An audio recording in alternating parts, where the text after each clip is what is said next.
So the Samsung Galaxy S24 Ultra has been out for a few months now, and ever since it released, I've tried a bunch of different features, and a lot has actually improved my day-to-day by either making my life easier or just helping me streamline some of my day-to-day tasks. So today I want to run through some of my favorite features of the Samsung Galaxy S24 Ultra, and some of them you might not even know about. First is durability. I've been using this device for a few months now, with the first two being without a case, and it's been holding up really nicely. The scratch-resistant Gorilla Glass armor has actually been doing its job as promised, because in the past you can usually see a few micro scratches on the screen, but with this one it still looks flawless. Next is the battery life, and even though I have no problem getting through the entire day with one charge, there are always just a few ways to improve the battery life, with the first being dark mode, which will just have all the pixels be dimmer, saving some battery, especially on screen on time. But then you can also lower the resolution of the display to Full HD Plus to still have a great looking display, but just save some battery, because honestly at this size, the difference between Full HD and QHD isn't really a lot. Then just general battery health, you can always turn on smart charge features to ensure your battery will last as long as possible, especially if you leave your device to charge overnight. Next is customization, and with the Samsung Galaxy S24 Ultra, you have many amazing options. First is with your alarms. If you go into your alarm and scroll to the bottom, you can add an alarm background, which can be an image or even a video. So every time your alarm goes off, you have this photo or video, which can potentially make your day just that much sweeter. Next is wallpaper, and one of the coolest features for me is photo ambient wallpapers. So to activate, you need to go to advanced features, labs, photo ambient wallpaper, and then turn that on. Once you have done that, you can hold down on your home screen, go to wallpapers, and then from the menu, you'll see creative, and there you select photo ambient. Now what this does is it takes whatever image you have as your wallpaper,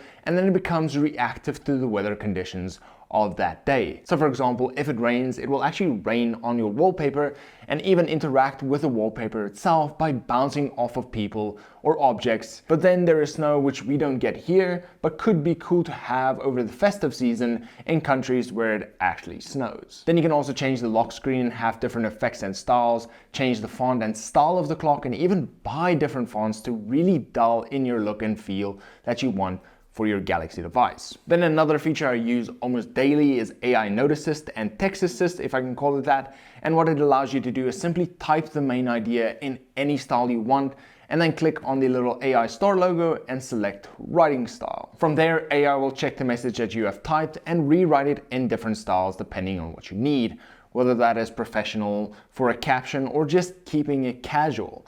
I actually use this feature a lot for emails, just to ensure that emails with clients are kept a little bit more professional. And then if you wanted to write a message in your own style, you can also just use the spelling and grammar to make 100% sure that you are getting those correct before you actually send your email or your message. And then you can also use translation, but for me it really isn't a feature that I use at all, because I really only speak to people that speak my own language, but it can be a nice to have, especially for when you are traveling. Now these features aren't limited to text only. I use Voice Note Assist daily to record meetings, voice notes of things I need to do for the day, and even intros to videos, which I can then easily transcribe if I need to paste that into a script, or even make summaries, which work great for to-do lists and long meetings to just share with clients sort of the brief overview of what the meeting was about. Then you can even use Gemini from your messages to ask a few questions, for example, suggestions on a 3-course dinner. Next up is everything in the quick panel, which once again, a feature I don't really use but can be really useful, and that is interpreter.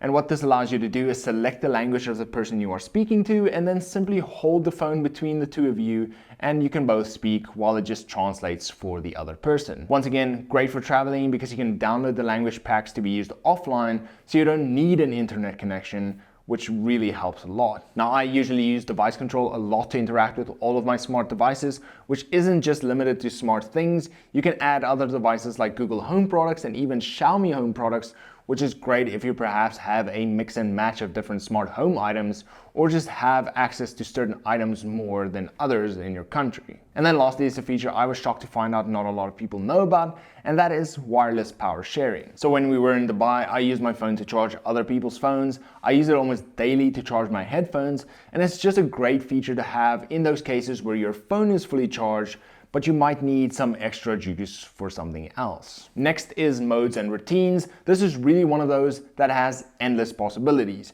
You can select different modes and have them do different things. For example, driving, where you can activate Bluetooth and Android Auto, but then restrict notifications if you don't want to get distracted while driving. Same goes for other modes. And then you also have routines, which you can set up to be more personal to you. So for me, I have a home and away network, which just simply turns off my mobile data when I'm at home to ensure that I don't accidentally use my own data and not the Wi-Fi. But you can set up any routine you want by simply selecting your if and then selecting what should happen if that if is satisfied. One thing that has gotten out of hand is the amount of cards you need on a daily basis, especially when it comes to loyalty cards.